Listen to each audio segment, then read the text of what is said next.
ઉપસ્થિત ભાઈઓ તથા બહેનો, આજનો વિષય રાખવામાં શું આવ્યું ખબર છે તમને? કોઈને ખબર છે? હા, રાખવામાં તો આવ્યું હતું, પણ તમને ખબર છે કાલે શું છે? પાર્શ્વનાથ જયંતિ. એટલે તમને હું પાર્શ્વનાથ જયંતિની માહિતી આપીશ. ઉપસર્ગ સ્તોત્રનો કેટલો પ્રભાવ છે, કેમ કે કાલે આપણે શું કરવાનું છે?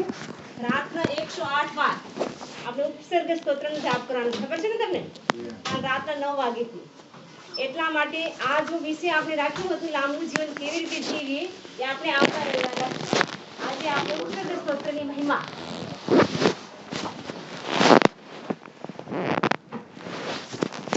કોઈ પણ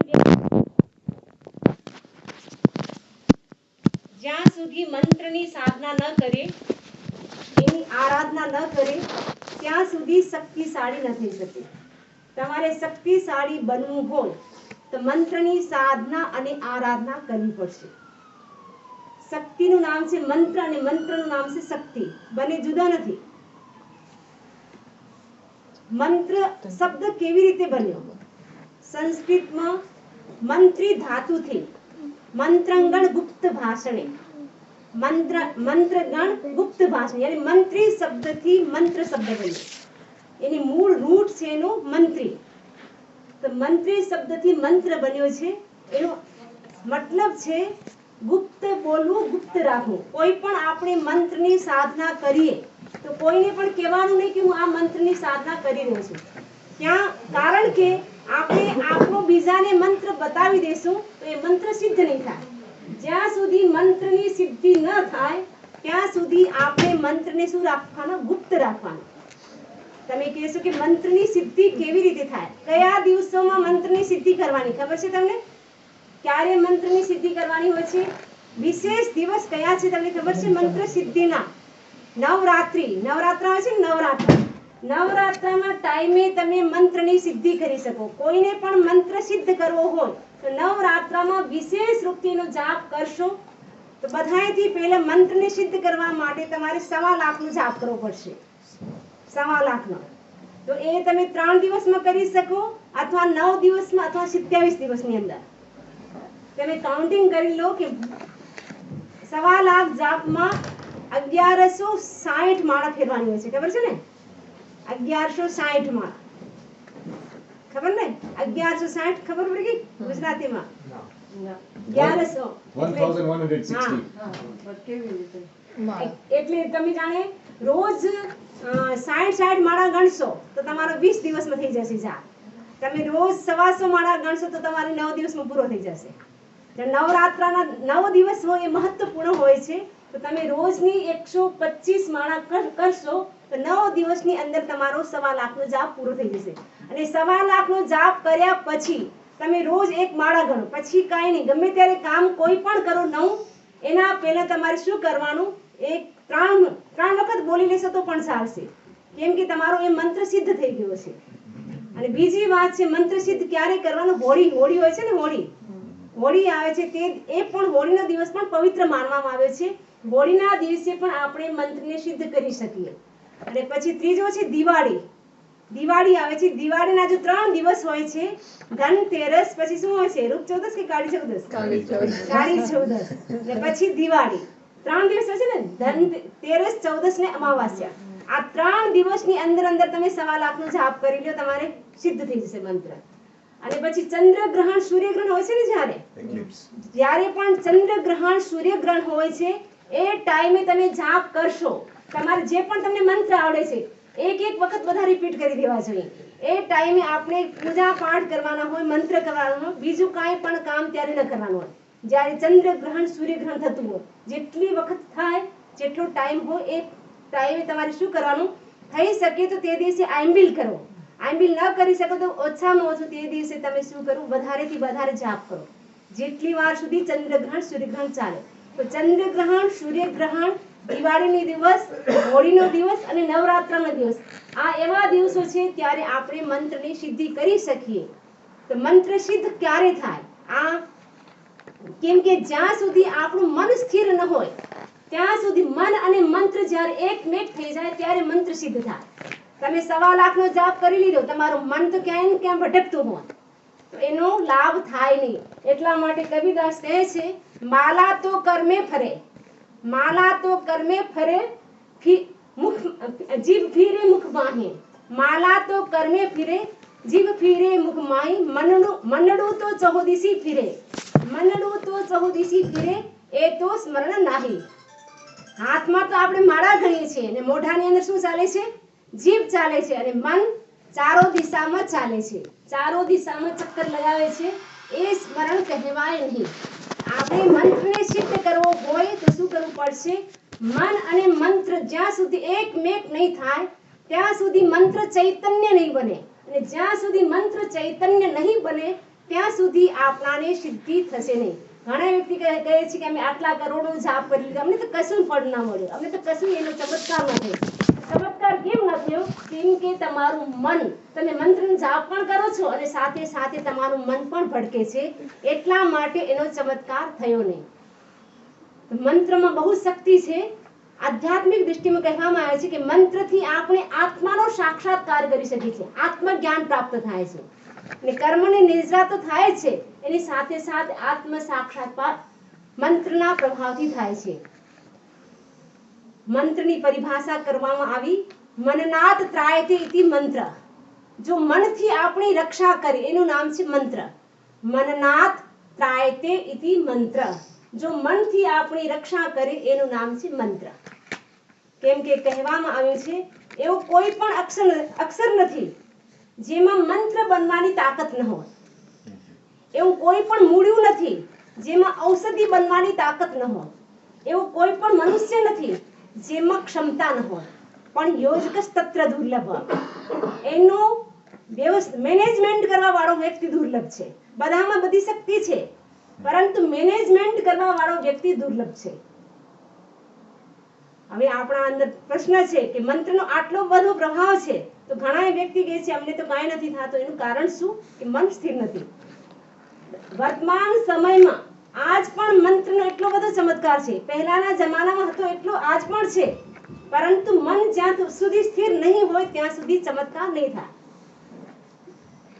દુનિયામાં ઘણા બધા મંત્ર છે, પરંતુ કાલે શું છે? આપણે પાર્શ્વનાથ જયંતિ છે, એટલે આપણે એ વિચારવાનું છે કે ઉપસર્ગ સ્તોત્રની ઉત્પત્તિ કેવી રીતે થઈ? ઉપસર્ગ સ્તોત્રની ઉત્પત્તિનું મૂળ કારણ શું છે? તમે બતાવી શકો? ઉપસર્ગ સ્તોત્રની ઉત્પત્તિ કેવી રીતે થઈ? ઉપસર્ગ દૂર કરવા માટે. હે? હા, તો કોણે કરી? ભદ્રબાહુના ભાઈ. ભદ્રબાહુના ભાઈ કરી? ભદ્રબાહુ સ્વામી. ભદ્રબાહુ સ્વામી કરી. તમને ખબર છે વાર્તા? તમને ખબર છે એનો ખ્યાલ છે? જો પ્રતિષ્ઠાનપુરનું નગર હતું, એમાં ભદ્રબાહુ સ્વામી, ત્યારે સ્વામી નતા, ભદ્રબાહુ અને વરાહમિહિર, વરાહમિહિર બંને ભાઈ, બંને સગા ભાઈ હતા. ભદ્રબાહુ અને વરાહમિહિર બંને સગા ભાઈ હતા, બંને બ્રાહ્મણ હતા. ન્યાય શાસ્ત્ર, ધર્મ શાસ્ત્ર, નીતિ નિપુણ, ઘણા બધા બહુ હોશિયાર હતા. એમની પાસે બહુ જ્ઞાન હતું. એક દિવસ એમને ભેટ કેની થાય છે? યશોભદ્ર સૂરીની ભેટ થાય છે. એમની પાસે જ્ઞાનની ચર્ચા ચાલે છે, ત્યારે બંને ભાઈને થાય છે અમારી પાસે તો ક્યાંય જ્ઞાન નથી, આમની પાસે કેટલું બધું જ્ઞાન છે, આપણે શું કરવું છે? આમનું શિષ્યત્વ આપણે અંગીકાર કરી લેવું જોઈએ, અર્થાત આમની પાસે આપણે દીક્ષા ગ્રહણ કરવી જોઈએ. તો બંને ભાઈ શું કરે છે? દીક્ષા ગ્રહણ કરી લે છે. દીક્ષા ગ્રહણ કર્યા પછી 11 અંગ, તમને ખબર છે 11 અંગ 12 ઉપાંગ, 11 અંગનું બંને ભાઈ અધ્યયન કરે છે. અને જ્યારે 12મું અંગ આવ્યું દૃષ્ટિવાદ, તમને ખબર છે ને 12મું અંગ છે દૃષ્ટિવાદ, એનું અધ્યયન ચાલુ થયું. એ અધ્યયન એટલું અઘરું હતું, બહુ કઠિન હતું ભણવા. કોઈ વ્યક્તિ સામાન્ય રીતે જ્યાં સુધી ધૈર્ય ન હોય ત્યાં સુધી કોઈ વ્યક્તિ પેશન્સ વગર ન કરી શકે. તો જો ભદ્રબાહુ સ્વામી તેમાં તો પેશન્સ હતું, ધૈર્ય હતું, એટલે એ પેશન્સ રાખીને આરામથી 12મું જો દૃષ્ટિવાદ હતું અંગ, એનું અધ્યયન પૂરું કરી લે છે. પરંતુ જો વરાહમિહિર હતા એ વિચલિત થઈ જાય છે, એ કે આટલું અઘરું ના, મારાથી ન ભણાય, તો બીજા શાસ્ત્ર ભણવાનું ચાલુ કરી દીધું, પરંતુ દૃષ્ટિવાદનું એ અધ્યયન કર્યું નહીં. હવે ભદ્રબાહુ જો સ્વામી મુનિ બની ગયા, 12 અંગનું અધ્યયન થઈ ગયું, એમને યોગ્ય વિચારીને યશોભદ્ર વિધિથી શું કરે છે? એમને આચાર્ય પદ આપે છે. તો વરાહમિહિરના મનમાં આવે છે મારા ભાઈને આચાર્ય પદ આપે છે, હું પણ આચાર્યને લાયક છું, મને કેમ નથી આપતા? ત્યારે વરાહમિહિરનું મન વિચલિત થઈ જાય છે અને એ આચાર્ય પદ ન મળવાથી એ પાછા ઘરે ચાલ્યા જાય છે, દીક્ષા છોડી દે છે અને ફરીને બ્રાહ્મણ બની જાય છે. અને સાધુપણામાં જો જ્યોતિષનું જ્ઞાન કરેલું હતું એના આધાર ઉપર હવે શું કરે છે, પ્રજાના રાજાના બધાનું મનોરંજન કરે છે. અને એમનો જો ત્યાંનો રાજા હતો નંદ રાજા, તો નંદ રાજાનો માનીતો થઈ ગયો, કેમ કે નંદ રાજાને બહુ મહત્વ આપવા માંડ્યા. એક દિવસ વરાહમિહિર ભવિષ્યવાણી કરે છે, વર્ષા ઋતુના દિવસમાં એક દિવસ એટલો વરસાદ પડશે અને એમાં હું જો ગોળ કુંડાળું કરીશ એના અંદર માછલું પડશે 52 પડનું, 52 તોલાનું માછલું પડશે, વચ્ચોવચ પડશે. જ્યારે આ સમાચાર ભદ્રબાહુને મળ્યા રાજાના માફકથી, ત્યારે ભદ્રબાહુ સ્વામી કહે છે કે વરસાદ આવશે એ તો નક્કી છે, એની વાત સાચી છે, પરંતુ માછલું કુંડાળાની વચ્ચે વચ નહીં પડે, કિનારે પડશે. અને 52 તોલાનું નહીં, 51 તોલાનું હશે. જ્યારે વરસાદ આવ્યો નિશ્ચિત ટાઈમ અને જો માછલું પડ્યું કિનારે પડ્યું અને એનું વજન કરવામાં આવ્યું, કેટલા તોલાનું છે, ઠીક 51 તોલાનું, 52 તોલાનું નહીં. જ્યારે વરાહમિહિરને ખબર પડી કે મારું તો અપમાન થઈ ગયું, મેં ભવિષ્યવાણી કરી હતી સાચી ન પડી, એને બહુ ખરાબ લાગે છે. ત્યારથી એ શું કરે છે, જૈન સાધુ અને જૈન સંઘ પ્રતિ દ્વેષ કરે છે. એટલામાં શું થાય છે, રાજાને ઘરે પુત્રનો જન્મ થાય છે. જ્યારે પુત્રનો જન્મ થયો ત્યારે વરાહમિહિર શું કરે છે, એક છોકરાની જન્મ કુંડલી બનાવે છે. એમ બનાવો છે ને, છોકરો જન્મ થયો જન્મ કુંડલી બનાવી અને કહે છે આ છોકરાની ઉંમર કેટલી છે, 100 વર્ષની છે, બહુ લાંબુ જીવન જીવશે, તમારાથી સવાયું કામ કરશે. રાજા બહુ આનંદિત થાય છે, ખુશ થાય છે અને મોટો ઉત્સવ કરે છે કે મારો છોકરો 100 વર્ષ જીવશે.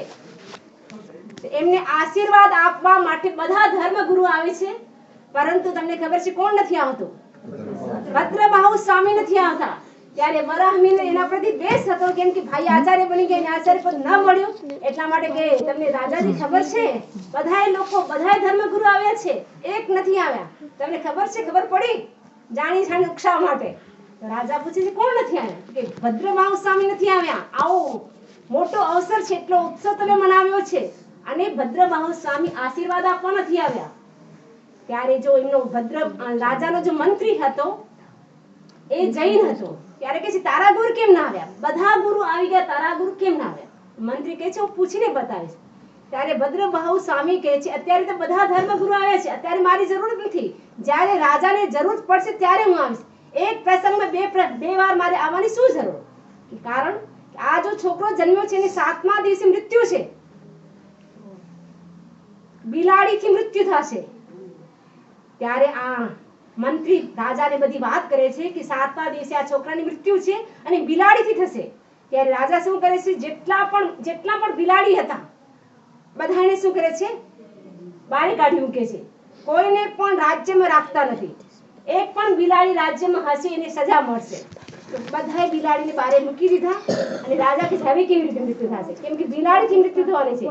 ઠીક 7મા દિવસે ધાય માતા એ છોકરાને દૂધ પીવડાવી રહી હતી, અચાનક આગળીઓ નીચે પડે છે, દરવાજાનો આગળીઓ હોય છે ને, આગળીઓ એના માથા ઉપર પડે છે અને તરત એ છોકરાની મૃત્યુ થઈ જાય છે. ત્યારે રાજા વિચાર કરે છે કે ભદ્રબાહુ સ્વામી કીધું હતું 7મા દિવસે મૃત્યુ થશે, એ વાત તો સાચી નીકળી. હવે એ ટાઈમે ભદ્રબાહુ સ્વામી આવે છે, બીજા કોઈ ધર્મગુરુ નથી આવતા. એ ટાઈમે ભદ્રબાહુ સ્વામી એમને આશ્વાસન આપવા માટે આવે છે. ત્યારે રાજા કહે છે તમારી વાત સાચી નીકળી, પરંતુ તમે કીધું હતું કે બિલાડીથી મોત થશે, અત્યારે તો કોઈ બિલાડી છે નહીં, તમારી વાત સાચી કેમ નહીં. ત્યારે કહે છે તમે આગળિયો જો પડ્યો છે એ બતાવો. આગળિયાના જો મોઢું હતું ને, આગળિયા ઉપર એ બિલાડીનું મોઢું કોતરેલું હતું. બિલ્લી કેટનું મોઢું કોતરેલું હતું. ત્યારે બધાએ કહે છે ભદ્રબાહુ સ્વામીનું જો જ્ઞાન છે બહુ સરસ છે. અને ત્યારથી જો વરાહમિહિર હતા એ વધારે દ્વેષ કરવા માંડ્યા. દ્વેષ જાણો ને, દ્વેષ વધારે એનાથી નફરત કરવા માંડ્યા, કેમ કે એમનું અપમાન થઈ ગયું, એક વાર થઈ ગયું, બીજી વાર થઈ ગયું, એટલે બહુ એને દુઃખ લાગે છે કે મારું વારંવાર અપમાન થાય છે. ત્યારથી જૈન ધર્મ પ્રતિ, જૈન સંઘ પ્રતિ એ દ્વેષ રાખવા માંડ્યો અને એ દ્વેષની ભાવનામાં એમનું મૃત્યુ થયું અને મરીને શું થાય છે, વ્યંતર જાતિનો દેવ બને છે. અને મેન્તર જાતિનો દેવ થતાની સાથે શું કરે છે? મહામારી, પ્લેગની બીમારી, પ્લેગ હો ને, પ્લેગની બીમારી ચાલુ કરે છે, ઉપદ્રવ ચાલુ કરે છે. ઘરો ઘર કેટલા વ્યક્તિ માંદા પડી જાય છે, કેટલા વ્યક્તિ મરી જાય છે. ત્યારે સંઘ મળીને બધા ભદ્રબાહુ સ્વામી પાસે આવે છે કે તમે આટલા બધા જ્ઞાની છો, તમારા હોવા છતાં આટલા બધા વ્યક્તિ બીમાર પડી રહ્યા છે અને કેટલા વ્યક્તિ કાલ કવલિત થઈ રહ્યા છે. તમે એવો કોઈ મંત્રનો પ્રયોગ કરો જેનાથી આ મહામારીનો જો રોગ છે એ દૂર થઈ જાય, ઉપદ્રવ શાંત થઈ જાય. એ ટાઈમે ભદ્રબાહુ સ્વામી શું કરે છે? 14 પૂર્વધર્મના જ્ઞાતા હતા, ચતુર્દશ પૂર્વધર્મના જ્ઞાતા ભદ્રબાહુ સ્વામી શું કરે છે? ત્યારે ઉપસર્ગ સ્તોત્રની રચના કરે છે. ઉપસર્ગ સ્તોત્ર બનાવ્યા પછી સંઘને આપે છે અને કીધું આ સ્તોત્રનો તમે પાઠ કરો. આ સ્તોત્રના પ્રભાવથી જો મહામારી, જો પ્લેગ છે, મરકીનો રોગ છે, વિઘ્ન બાધા જો છે એ બધી શાંત થઈ જશે. એમને સંઘને પાઠ આપ્યો અને આપતાની સાથે જો મહામારીનો જો રોગ ફેલાયેલો હતો એ શાંત થઈ ગયો. ત્યારથી ઉપસર્ગ સ્તોત્રનો પ્રભાવ થયો. ત્યાં કહેવામાં આવે છે ઉપસર્ગ સ્તોત્રનો પાઠ કરતાની સાથે એ ટાઈમે દેવતા હાજર થઈ જતા. ઉપસર્ગ સ્તોત્રને એકવાર બોલતા દેવતા હાજર. પરંતુ તમને ખબર છે મંત્રનો આપણે દુરુપયોગ પણ ઓછો નથી કર્યો. મંત્રનો સદુપયોગ કરવો જોઈએ, પરંતુ દુરુપયોગ પણ બહુ થયો. એક વખત એક બહેન રસોઈ બનાવી રહી હતી. રસોઈ બનાવતા બનાવતા શું થાય છે? એમનું વાછડું છૂટી જાય છે. ગાયનું હોય ને બચ્ચું, વાછડું કહેવાય. શું કહો તમે? કાફ. એમનું જો કાફ હતું, ગાયનું જો કાફ, કાવનું જો કાફ હતું એ છૂટી જાય છે, રસ્સીથી નીકળી જાય છે. તો બેન વિચાર કરે છે હું તો રસોઈ કરું છું, હું ઉઠીશ તો મારો ટાઈમ બગડશે. તો શું કરે છે? ઉપસર્ગ સ્તોત્રનો પાઠ કરે છે. પાઠ કરતાની સાથે દેવતા હાજર થઈ ગયા. બોલો બેન શું કામ છે? આ વાછડું છૂટી ગયું છે, કાફ છૂટી ગયો છે, તમે માની જાઓ. ત્યારે દેવતાને થાય છે આટલું નાનું કામ અને સ્વર્ગથી અમને બોલાવ્યા, આ ન ચાલે. ફરી થોડા દિવસ વીતે છે. એમને ઘરે એક 6 વર્ષનું નાનું બાળક હતું. 6 મહિનાનું નાનું બાળક હતું. શું કરે છે? પેશાબ કરી જાય છે ને લેટ્રિન કરે છે. ત્યારે બેનને વિચાર આવે છે કે હું કામ કરું છું, હું શા માટે ઉઠું? ત્યારે શું કરે છે? ઉપસર્ગ સ્તોત્રનો પાઠ કરે છે અને ઉપસર્ગ સ્તોત્રના પાઠ કરતાની સાથે દેવતા હાજર થઈ ગયા અને પૂછ્યું શું કરવાનું છે? આ જો ને છોકરો એક લેટ્રિન કરી ગયો છે, પેશાબ કરીને સાફ કરવું છે. દેવતા અચાનક કરી તો જાય છે. ત્યારે ને ત્યારે દેવલોક મહેન્દ્રની પાસે જાય છે કે આજના પછી અમે ક્યારે પણ મનુષ્ય લોકમાં નહીં જઈએ, કેમ કે મનુષ્ય લોકમાં મનુષ્ય મારો અપમાન કરે છે, નાની નાની વાતોમાં અમને યાદ કરે છે. એના પછી દેવતા આવવાનું બંધ કરી નાખ્યું. પરંતુ આજ પણ ઉપસર્ગ સ્તોત્રનો એટલો જ પ્રભાવ છે. ઉપસર્ગ સ્તોત્રને ખબર છે? ઉ પહેલો છે ઉ અક્ષર, બીજો છે પ. ઉપસર્ગ સ્તોત્રનો ઉ થી આપણને 5 ઉકારનો લાભ થાય. 5 ઉકાર એટલે પહેલો છે ઉ એટલે ઉદય. ઉદય અને ઉપસર્ગ સ્તોત્રનો પાઠ કરશું તો આપણાનો શું થશે? ઉદય થશે. એટલે દિન પ્રતિદિન આપણી ચડતી થશે. ઘણા વ્યક્તિ હોય ને ક્યારેક તો ચડતી થાય ને ક્યારેક પડતી થાય. પરંતુ તમે ઉપસર્ગ સ્તોત્રનો પાઠ કરશો તો પેલો લાભ તમારો શું થશે? ઉ યાની ઉદય. તમારી દિન પ્રતિદિન ચડતી થવાની છે. બીજો લાભ થશે ઉન્નતિ. ઉન્નતિ એટલે તમને મોટું ઉચ્ચ પદ. બીજું છે ઉચ્ચ પદ. ઉચ્ચ પદ એટલે તમને મોટું પદ મળશે. તમે કહેશો ત્યારે અમને ક્યાંથી મોટું પદ મળશે? તમે રાજા પણ બની શકો, મંત્રી પણ બની શકો, મતલબ કોઈ પણ પદ મળી શકે તમને. તો બીજો લાભ તમને શું થશે? ઉચ્ચ પદ મળશે. પહેલો લાભ શું થયો? ઉદય. ઉદય એટલે દિન પ્રતિદિન તમારી ચડતી થશે. અને બીજો લાભ ઉચ્ચ પદ. અને ત્રીજો લાભ છે ઉપાય.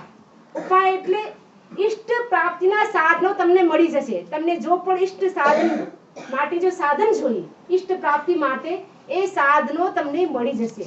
પહેલો ઉદય, બીજો ઉચ્ચ પદ, ત્રીજો ઉપાય અને ચોથો છે ઉત્તમતા. ઉત્તમતા એટલે તમારા અંદર શ્રેષ્ઠતા આવશે. અને પાંચમો પદ છે ઉદારતા. ઉદારતા એટલે તમારા અંદર દાન દેવાની ભાવના જાગૃત થશે. કેમ કે જ્યાં સુધી માણસ કંજૂસ હોય ત્યાં સુધી પોતાના હાથથી કાંઈ પણ પૈસો ના આપી શકે. કહેવાય છે ને ચમડી જાય પણ દમડી ન જવી જોઈએ. એટલા વ્યક્તિ કંજૂસ હોય છે. એક ચુટકલો યાદ આવી જાય છે. એક શેઠ હતો, એ બીમાર થઈ જાય છે. તો બીમાર થઈ જાય છે તો છોકરો શું કરે છે? એનો ડોક્ટરને બોલાવે છે. તો ડોક્ટર આવે છે, દવાઈ આપે છે, ઇન્જેક્શન આપે છે, ત્યારે શેઠ પૂછે છે કેટલું બિલ આવ્યું? ત્યારે ડોક્ટર કહે છે 600 રૂપિયાનું બિલ આવ્યું છે. ત્યારે છોકરાને બોલાવે છે કે જ્યારે મારા તમે દાહ સંસ્કાર કરશો એમાં કેટલો ખર્ચો થશે? કે બાપુજી 450 નો ખર્ચો થશે. ત્યારે શેઠજી કહે છે બેટા મને તો મરવા દે, મારી ઈલાજ નથી કરાવો, કેમ કે ઈલાજ કરાવીશ તો 600 રૂપિયાનો ખર્ચો થશે ને તો દાહ સંસ્કાર કરી મારા તો 450 150 રૂપિયા તો બચી જશે ને.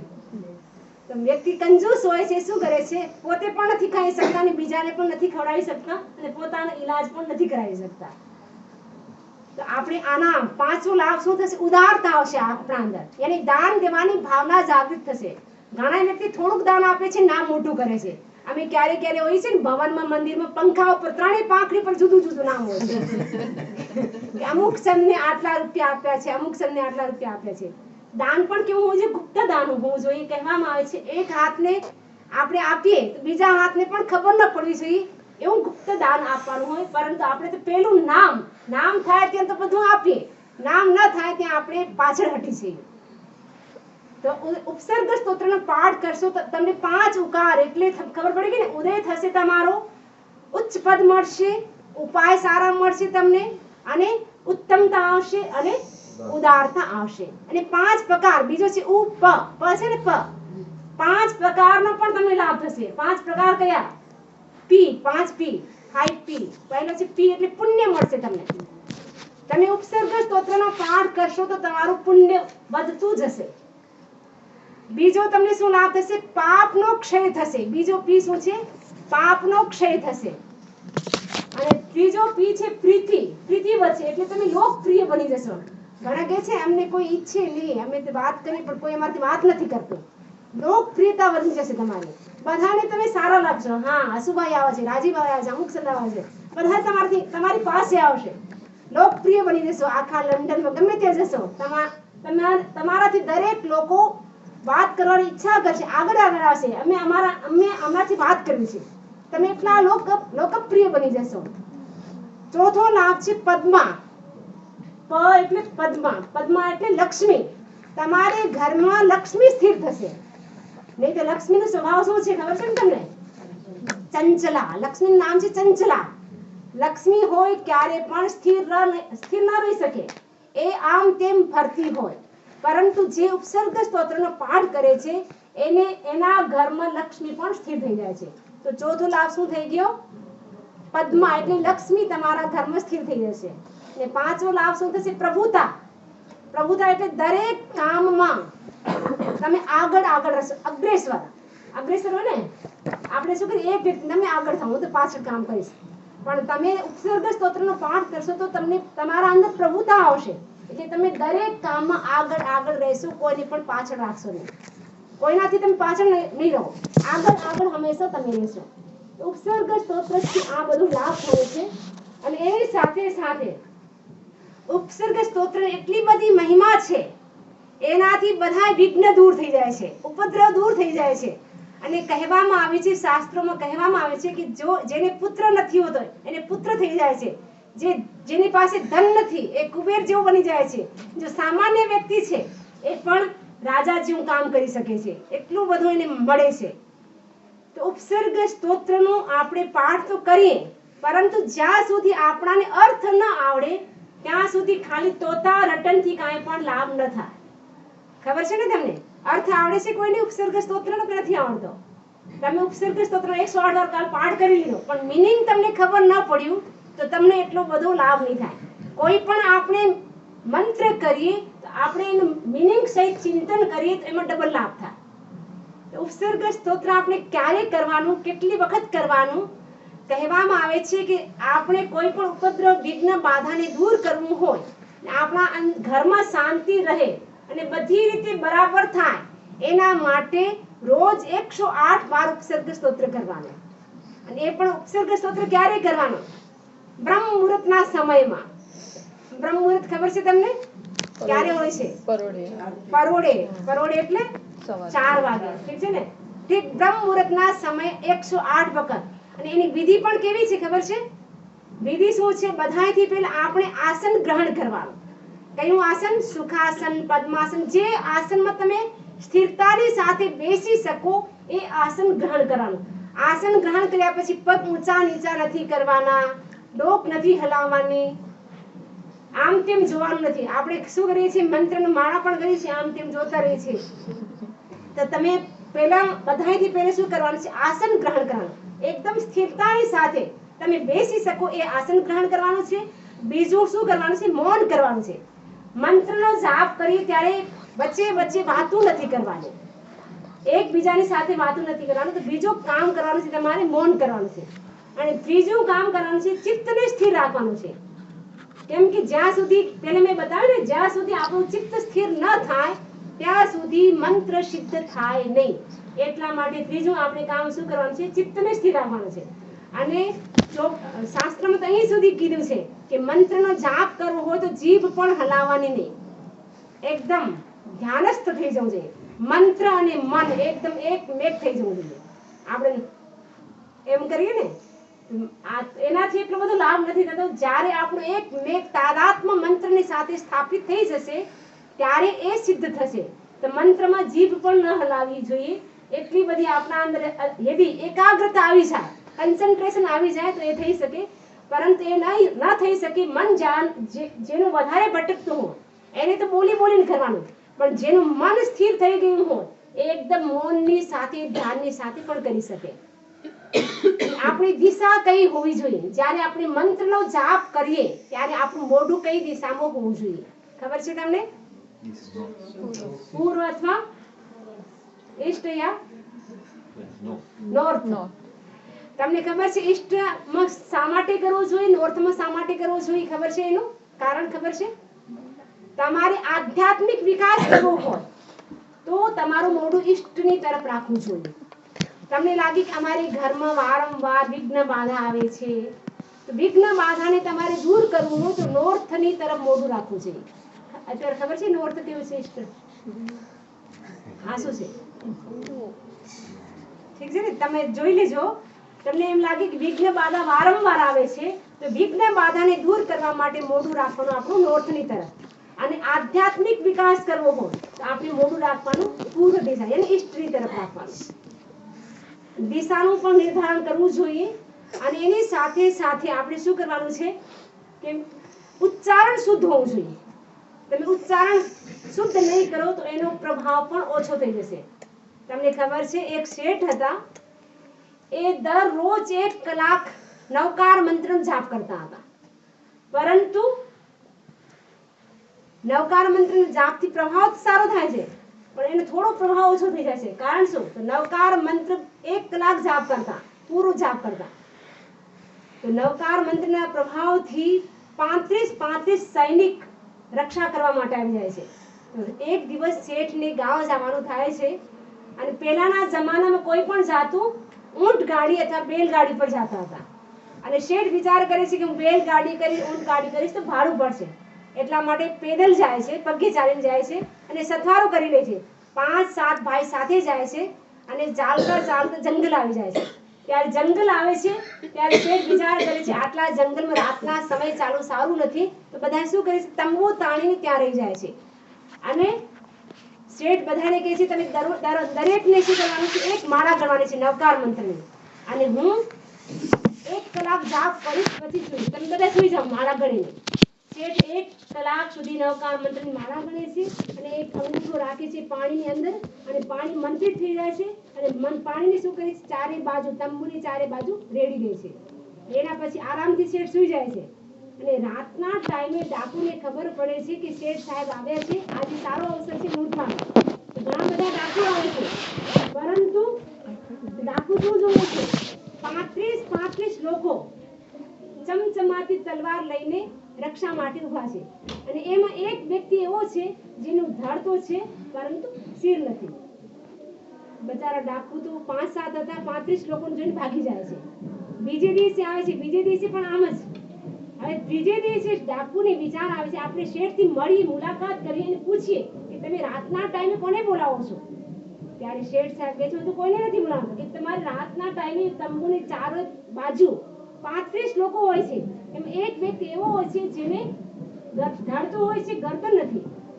ત્યારે શેઠ શું કહે છે, હું નવકાર મંત્રનો જાપ કરું છું. નમો અરહંતાળં, નમો સિદ્ધાળં, નમો આયરણં, નમો વંચન, નમો લોય સબ્બ સાહુણમ એમ બોલવું જોઈએ. પણ હું શું બોલું છું, નમો લોય સબ્બ સાહુણમ. મીંડું નથી બોલતો. મીંડું ઓછું બોલ્યું એનાથી એટલો પ્રભાવ ઓછો થઈ ગયો. એટલે રક્ષામાં તો આવી ગયો ભાઈ, પરંતુ એનું ધડ નથી. તો આપણે ઉચ્ચારણ પણ કેવું કરવું જોઈએ? તમે ઉપસર્ગ સ્તોત્રનો પાઠ કરો, ઉચ્ચારણ શુદ્ધ નહીં હોય તો તમને નુકસાન પણ થઈ શકે. એટલા માટે શું કરવાનું? કોઈ પણ આપણે જાપ કરીએ તો કાલે આપણે ઉપસર્ગ સ્તોત્રનો 108 વાર જાપ કરશું. આપણે શું કરવાનું? ઉચ્ચારણ શુદ્ધ કરવાનું. અને એની સાથે સાથે આપણે અર્થનું ચિંતન કરવાનું. કેમ કે અર્થનું ચિંતન નહીં કરીએ તો લાભ નહીં થાય. કેમ કે અર્થ એક પ્રકારનું શું છે? એક પ્રકારની ચાવી છે. તમારા ઘરમાં તાળું છે, પરંતુ ચાવી ન હોય તો શું થાય? ચાવી ન હોય તો તમે બંગલાના દર્શન ન કરી શકો. કહેવામાં આવે છે ને, બધાયથી ઘરમાં આપણે જોઈએ ને, બધાયથી મોટો છે બંગલો, ઠીક છે ને? બંગલાથી નાનું શું હોય છે? રૂમ હોય છે. રૂમથી નાનો શું હોય છે? દરવાજો હોય છે. દરવાજાથી નાનો વિન્ડો હોય છે. આ વિન્ડાથી નાનું તાળું હોય છે. તાળાથી નાનું ચાવી હોય છે. એક નાની ચાવી આખા બંગલાનું દર્શન કરાવી શકે છે. કરાવી શકે છે ને? તો એટલા માટે અર્થ શું છે? એક પ્રકારની ચાવી છે. તો એ ચાવી હોવી બહુ જરૂરી છે. એટલે અર્થનું ચિંતન બહુ જરૂરી છે. તો પેલું શું છે? તમને પેલું પદ શું છે ખબર છે? ઉષગ્ગહરમ પાસમ પાસમ વંદામિ કમ્મકર મુક્તમ વિસહર વિસ્નિન્નાસમ મંગલ કલ્યાણ આવાસમ. કોને યાદ છે ઉપસર્ગ સ્તોત્ર? કેમ કે યાદ હશે તો હું તમને અર્થ કરાવી તો સમજણ પડશે. યાદ નહીં હું બોલી દઈશ, તમે સાંભળી લેશો, આમ કરી લેશો તો પછી નહીં થાય. ઠીક છે ને? પહેલું છે, કહેવામાં આવે છે ઉપસર્ગ સ્તોત્રના કેટલા પદ છે? 5 પદ છે. એમાંથી એક પદનું પણ તમે ચિંતન કરો, મનન કરો, એનું પાઠ કરો તો એનાથી પણ શાંતિ મળે. તો તમે 5 પદનું સ્મરણ કરશો, કાલે 5 પદનું તમે 108 વાર જાપ કરશો તો કેટલો બધો લાભ થશે. તો પહેલા પદનો અર્થ શું છે? ઉષગ્ગહરમ પાસમ. ઉપસર્ગનો હરણ કરવા વાળો. પાસમ 2 વાર છે. તો પાસમ એક છે પાર્શ્વ યક્ષ. પાર્શ્વ નામનો યક્ષ છે અને બીજા છે પાર્શ્વ ભગવાન. જો ઉપસર્ગને હરણ કરવા વાળો, જો પાર્શ્વ યક્ષ જેની સેવામાં છે, એવા પાર્શ્વનાથ ભગવાનને વંદામી, વંદના કરું છું. ઉષગ્ગહરમ પાસમ પાસમ વંદામી. એ પાર્શ્વનાથ ભગવાન કેવા છે? કર્મ ગણ મુક્તમ. જો કર્મ સમૂહથી મુક્ત છે. કર્મ કેટલા છે તમને ખબર છે? 8 છે. બધાને 8 છે કે 9 છે? દરેકને 8 છે. તો ભગવાન પાર્શ્વનાથ કેવા છે? જો કર્મ ગણ મુક્તમ, જો કર્મ સમૂહથી મુક્ત છે. પછી શું છે? વિસહર વિસ્નિન્નાસમ. વિસહર એટલે વિષધરના, જો વિષનું જો નિન્નાસમ દૂર કરવા વાળા છે. વિષધરનું જો વિષ છે એને પણ દૂર કરવા વાળા છે. Poison poison. તો પોઈઝન પણ 2 પ્રકારનો હોય છે. એક દ્રવ્ય અને ભાવ હોય છે. તો દ્રવ્ય તો તમને સાપ, સ્નેક ને તમને કાટ્યો, એ પણ પોઈઝન આવી ગયો. તો ભગવાન પાર્શ્વનાથ શું કરે છે? દ્રવ્ય ને ભાવ બંને પોઈઝન દૂર કરે છે. મિથ્યાત્વનું જો પોઈઝન છે, અજ્ઞાનનું જો પોઈઝન છે, એને પણ દૂર કરે છે ભગવાન પાર્શ્વ. તો વિસહર વિસ્નિન્નાસમ મંગલ કલ્યાણ આવાસમ. તો ભગવાન પાર્શ્વનાથ કેવા છે? મંગલ અને કલ્યાણ ઘર છે. તમને ખબર છે મંગલ અને કલ્યાણમાં શું અંતર છે? શું તફાવત છે? મંગલ એટલે જો જેનાથી વિઘ્ન બાધા દૂર થાય એનું નામ છે મંગલ. અને કલ્યાણ એટલે જો સંપત્તિનો ઉત્કર્ષ કરે, જો ધનનો ઉત્કર્ષ કરે, મનીનો ઉત્કર્ષ કરે, મની વધારે, એ છે કલ્યાણ. કલ્યાણ એટલે જેનાથી સંપત્તિનો ઉત્કર્ષ થાય. મંગલ એટલે જેનાથી વિઘ્ન બાધા શાંત થાય. આ બંનેમાં થોડોક અંતર છે. એટલે આપણે મંગલ અને કલ્યાણ લગભગ એક કરી નાખીએ ને. તો ભગવાન પાર્શ્વ કેવા છે? મંગલ અને કલ્યાણનું આવાસ એને ઘર છે, સ્થાન છે. ઠીક છે? વિઘ્ન બાધા આવે ને આપણે ડિફિકલ્ટ. તો પહેલો શ્લોકનો અર્થ સમજણ પડી ગયો. બીજું શું છે? મોટા સ્વામીજી પધારી ગયા છે. બધાને બોલશો વંદાવન.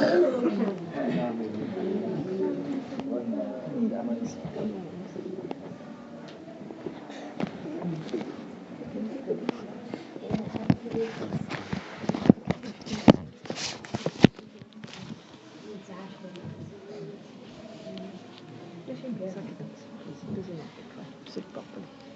Sit properly. Concentrate. गीत राग परमात्मा महावीर ने नमन. I bow down to the lotus feet of Gurudev. Samniji, brothers and sisters, you have heard about the importance of Uvasaggaharam Stotra. Why it is composed, what was the situation, and what Bhadrabhavu Swami did for the Jaina Sangh, Jaina lay and ascetic community.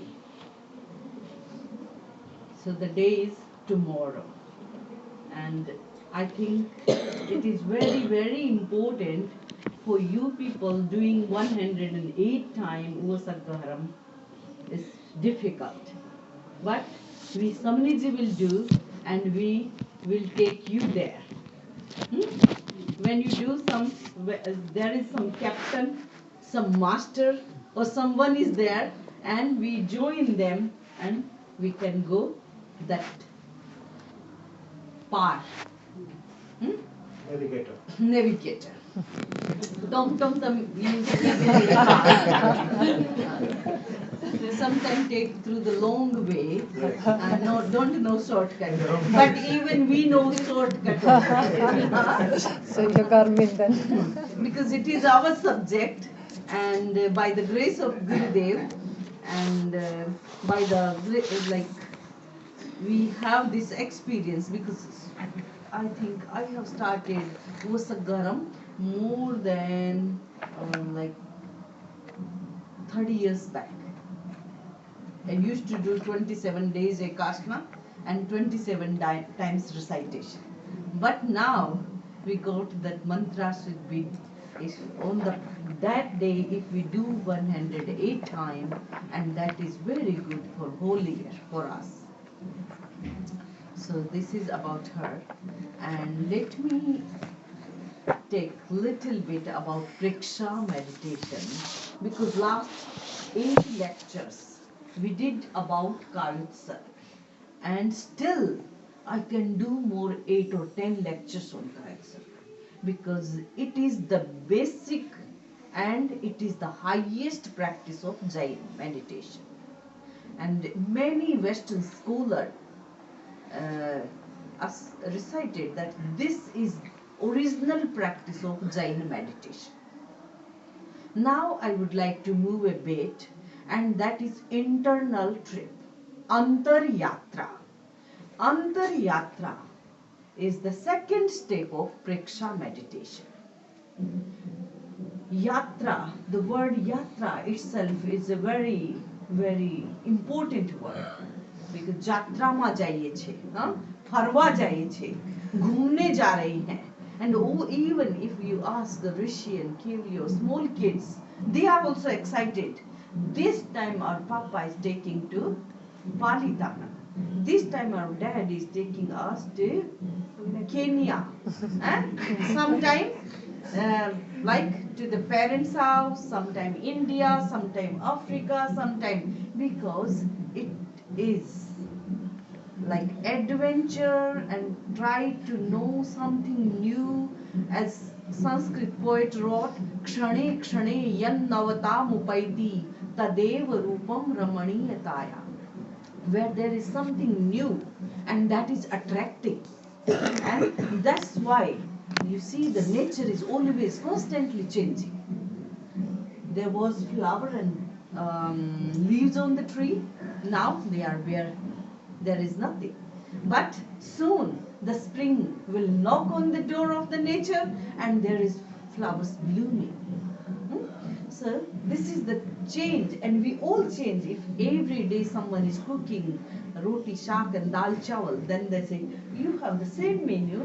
And if you change something, if you learn something, if you add something, and then it became a curiosity. Oh, mom cooked this, mom cooked this. There is one cake, but cake has 2 flavors and 2 colors. Just we went in the Rishi's birthday on 31st and on the 1st of January, and there was 2 types of cake. one cake is for 31st and one cake is special for. So I said, what is changing? Cake is cake, sweet and flour and something. Then said, no, there is cinnamon added cake. So you see, where there is new thing, even our eating stuff, even our reading, in our walking, in our wearing. I went to University of Texas, and there I delivered a lecture on Jain faith, and many students came. So one student raised, Samani, are you wearing only white, or today you are wearing white? Like, you know, I'm wearing white for lifelong. Oh my God, you will get bored. There is no change in your life. There is so many colors. Why you quit from the colors? So I told, look, I am especially Swetambar Jain nun. Swetambar means wearing white cloth, and Digambar means wearing no cloth. Sky clad. So look, this is my school, and you see, every school have their uniform. So I'm not at uni, I'm not at college, I'm at school, and school has uniform. So you say, oh, it's amazing. So nobody likes to wear the same thing, because everybody wants some change in their life. So they want to do some journey, yatra. And in Preksha meditation, Acharya Mahaprabhu has given one special trip, that is internal trip, Antar Yatra. So outer yatra from one place to another place. And Antar Yatra is specially based on our spinal cord. You know, spinal cord is very, very important. In Acharang Sutra, Bhagavan Mahavir recited that Panaya Vira Mahavihi, those who want to go for a highest goal, and for them there is Mahavihi, not small lanes, not interconnected lanes, but highway, Rajmarg, highway, and over here motorway. We are on the motorway, Samniji, and we can reach very soon. Like Ketan was there, and he said, I'm taking you from university and I'll take motorway, and we are there within 20 minutes, 25 minutes. We will be there, because it is motorway, Samniji. If it is general, then some way we stuck, some way there is road jam or something, construction work and this and that. But here it is very clear, and we will be there. So Lord Mahavir pronounced that there is a highway, there is a motorway inside our body. And that motorway is, where is that motorway, Rajibhai? Spinal cord. Spinal cord. We have sensory nerves, because from our brain, 31 nerve systems, and they are coming from there. The origin is there and connecting to our whole body. So all sensory and motor nerves are related to our day-to-day exchange, working, and all the sensations are going to the brain, and brain responds, and we are so active. And this process is done within nanosecond. If something there, it is there hot, then oh hot, and brain receive the information, oh it is hot, and suddenly the motor nerve, oh I have to move. But it happens in nanosecond. We don't understand there is a big process, but it is a big process. But sensory motor nerves are working, and their work is limited. And we have the spinal cord, and that is very important. In this nervous system, we have thing, we can see from the main switch to the another lane, there are connections. Even the psychic centers also related to this motorway, this highway, and all the energy centers are also connected to this. Though the visibility of this sometime in yogic field, what is happened in yoga and meditation, something we can compare with the medical science, but everything we can't compare. But this is the big channel of energy. The lower base is the center of energy and center of health and center of bioelectricity up to navel. You see, all three centers are connected. And our vocal cord, our voice power, our physical energy, our reproduction system, and all things are connected to this area, and this is the storehouse of energy. The spine, the base of spine, the edge of spine, and the lower portion of the spinal cord is the store of high energy in the human body. And that energy is supplied to the main center, brain center, and connected to the medulla oblongata. So here it is connected and coming up to the top of the head, the whole energy is channelized towards there. So sometimes we feel that few persons are very active, energetic, and whenever you go, they are evergreen. Evergreen. After work, before work, their energy is not low. I never seen Acharya Mahapragya and so down and lazy and lethargic and tired. Say, oh, I'm tired, I can't do this work. I never seen till the age of 90.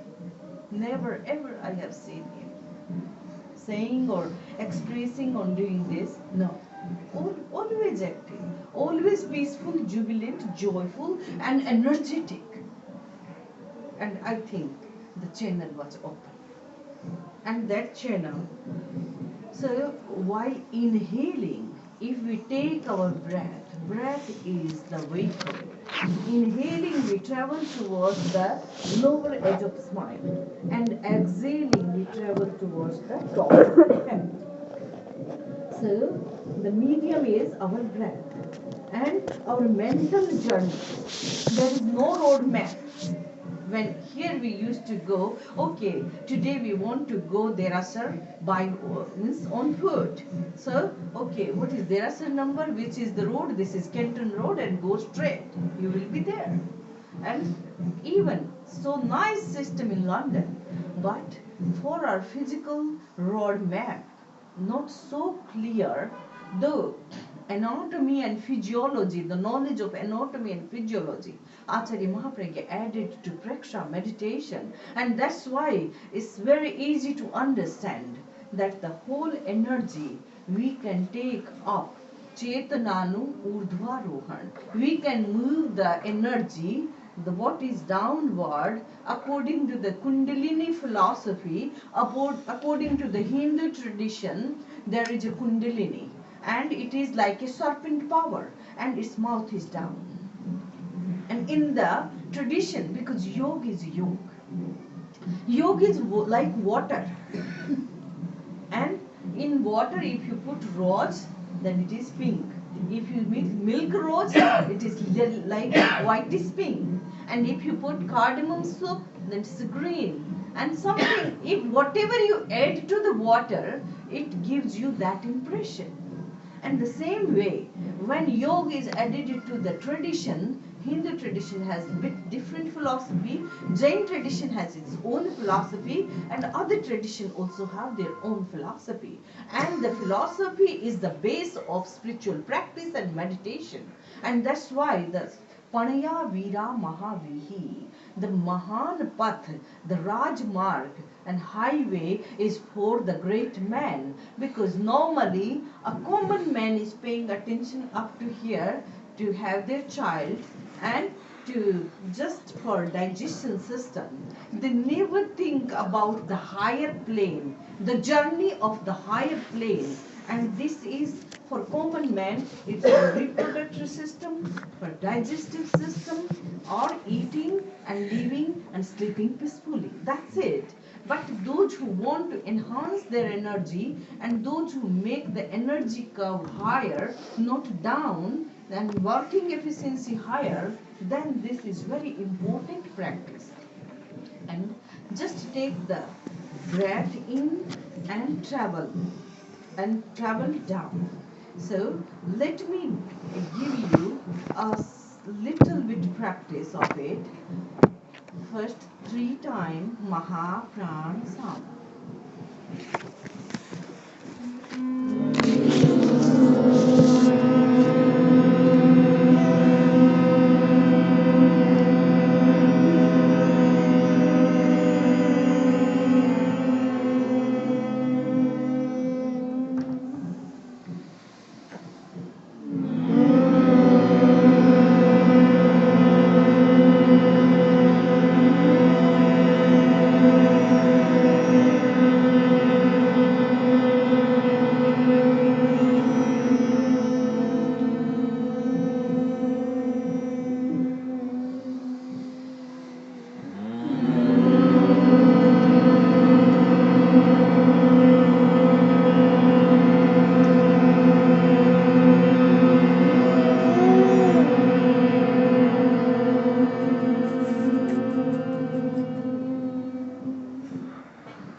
For self-realization, practice Preksha meditation.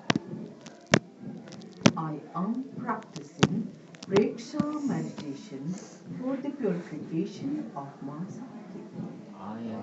Practicing Preksha meditation for the purification of my psyche.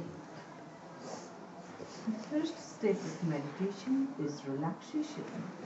Concentrate your mind on the big toe of your right foot and relax up to the lower portion of the body. Spread your mind on the both legs, ankle joint, knee joint, thigh joint. Relax, relax, relax, relax. Middle portion.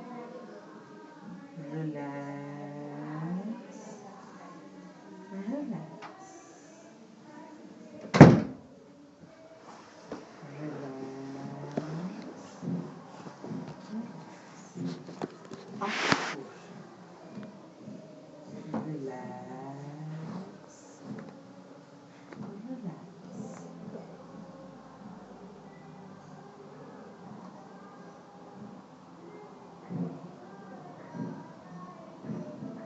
Experience that whole body is relaxed. Now concentrate your mind on your spine.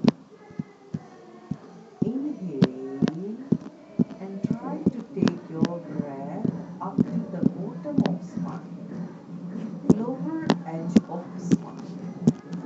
Inhale, and during exhalation, try to channelize this energy towards the top of the head.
Mercury is traveling, going up and down.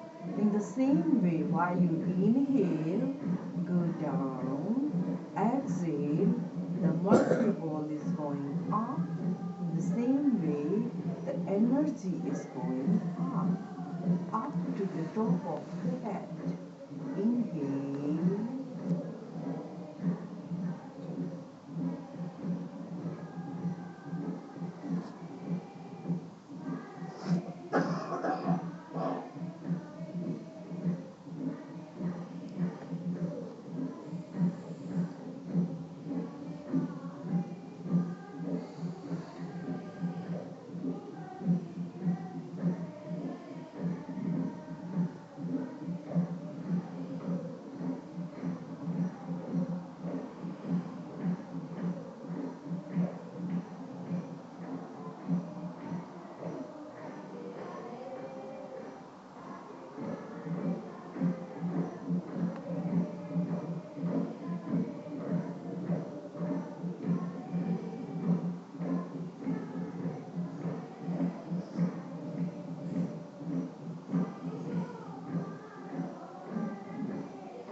Where mind goes, energy flows.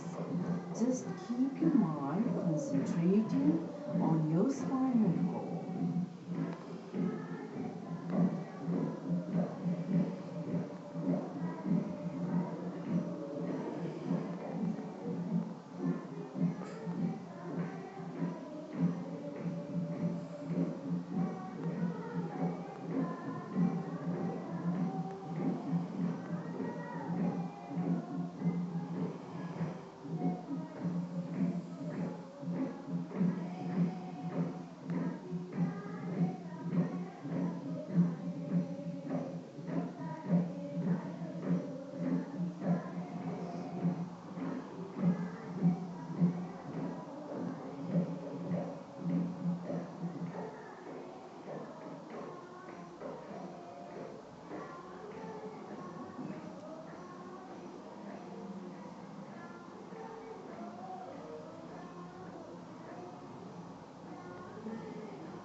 Om Arham, Om Arham. Rub your palms.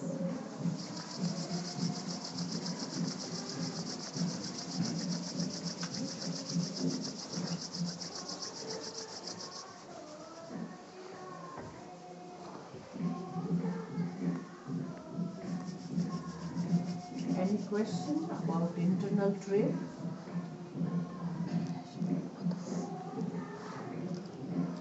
At least you concentrated on the spine. What's the difference between Kaiotsak and internal tip? Because in Kaiotsak you're also going to each part of your body and saying relax, relax. But in internal tip again you're going inside the same part of the spinal cord. So the difference? Yeah, like in Kaiotsak, whole body is our target. And here we are concentrating from the top of the head to the bottom of the spine. One thing. Our area is, we are more concentrating and just coming to a particular portion of the body.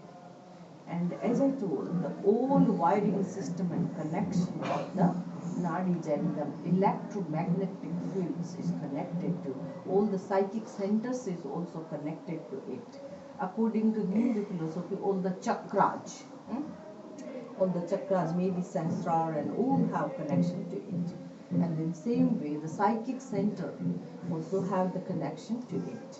And second thing, when you fully, years I couldn't go deep, but when I felt that it is like a zigzag. It is not like straight, like bit like this. And when you concentrate, slowly, slowly, you feel lot more energy towards the head, towards the brain. And those who are working, we all are working with the brain. Even the normal person, because brain is controller of the whole body system. So providing energy to the brain, keeping your brain healthy till the age of 90 and 100. And if the brain is healthy, it's helping a lot. So, constant practice, like 5 minutes, 2 minutes, like morning, evening, if you concentrate, and relaxation is needed, because our body is not relaxed, then we can't concentrate on the particular part of the body. That's why whenever we do a small capsule, like today we did Antaryatra, internal trip, and for that Kayotsa is required. This is primary need of any meditational activities, any meditational practice. Kayotsa is the beginning. It is the gateway of meditation. So Kayotsa is necessary, but particularly when you concentrate and when you do it standing, it will give you different feeling. If you do it sitting, there's different feeling. And even those who are not able to do, they can do in lying down postures. No, breath is a vehicle. You should not watch the breath. Just concentrate on this area, and take breath as a vehicle for your traveling. Like when you go somewhere, you take the car and go. So this is a car for you. Breath is vehicle.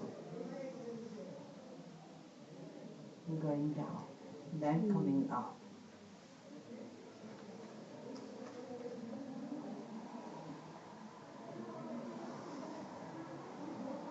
Out.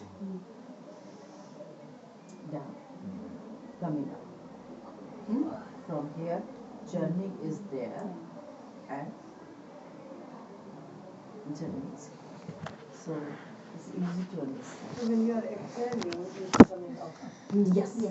You see, inhaling.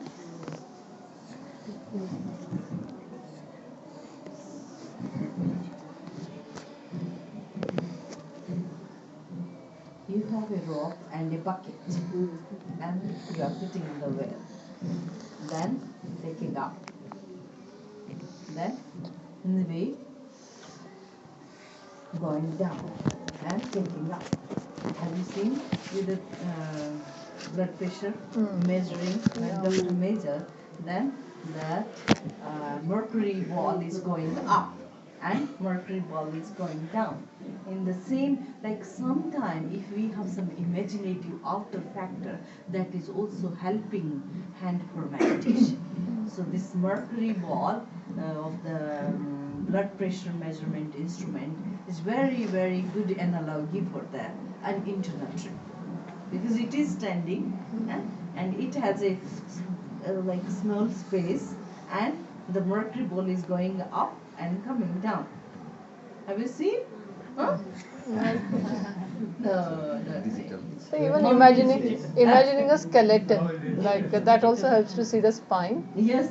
Yeah. I'm living in a Japanese family, and that their kota, he always, whenever he shop, they bring the skeleton. Look, it is there. Pratibhaji, it is here. Her wife is knee pain, joint pain, then he bring. Oh, look, Betsy, if you do this exercise and your hip joint will get this exercise, and this will help you in this way. So it is very, very good. Like if something is pictorial or something visible, then more clarity in our mind. So this blood pressure measurement instrument is very good analogy for Antaryatra. So Mangal Path and Just suggest that we have these books on Praksha meditation, yes, and Himmat Bhai always displays them. Ah. So I think it will be better if people also buy them, because Samliji can only provide so much instruction. I think we have to do.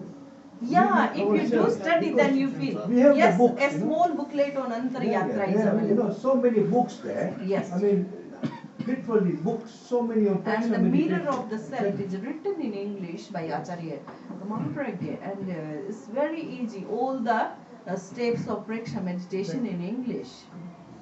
Yeah, you are right. So we have to invest ourselves as well, because there is limited time Swamiji can provide you. Then you can ask relevant questions. I think, Yeah. rather than put cart before the horse, it would be much better. Little bit of self-study in 2013, I think will go a long way. Yeah, we just have to remind everybody about Monday. Monday we have to remind when is the Yes, Monday evening from 9 to, like, I think we will finish 10:30, 108 time Upsarga Stotra Part. So on the Janma Kalyanako Parshnath Bhagwan. Very important day, and Parshnath Bhagwan is always powerful, but his deity Parshya and Dharnendra Padmavati is very, very powerful. So if you can make, because sometime you go late night parties also. I know it's next day it is working day, but we can make. If we like, we can make. Huh? So if you want and spread the word, other persons, and if you don't get our email, let Hasubai know. He will send you email. it is at workshop means And in your, if now it is with you, means information in your email, you can forward. Feel free to forward other person. Maybe out of 100, some 10 or 20 are interested, and those who have some link with Parshnath Bhagwan, Dharnendra and Padmavati, so they can.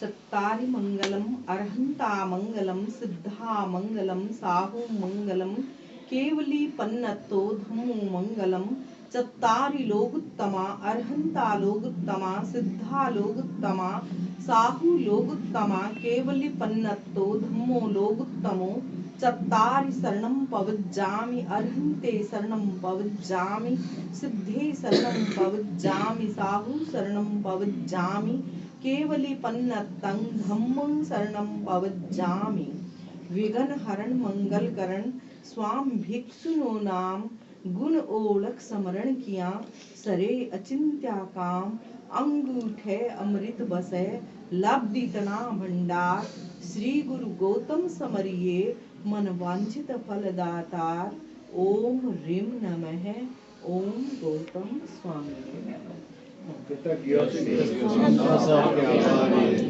कृतज्ञोस्मि हम सब आपके आभारी हैं। कृतज्ञोस्मि हम सब आपके आभारी हैं।